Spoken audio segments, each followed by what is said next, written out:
What's up mga lods? So, nakigame mong kanta karon bahin sa katong issue sa katong nay nanguyab nga construction worker. Sige, target.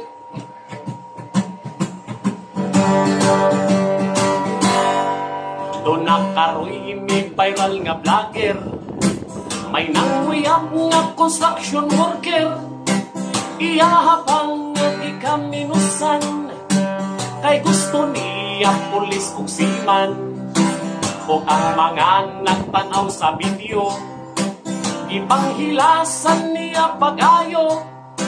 Siya gibash na sa mga tao, nagmahay siyag maayo. Karon na ngayon siya o pasaylo, pahilak-hilak sa iyang video. Pero wala yun siya'y mahimo, kay wa na may mutuo.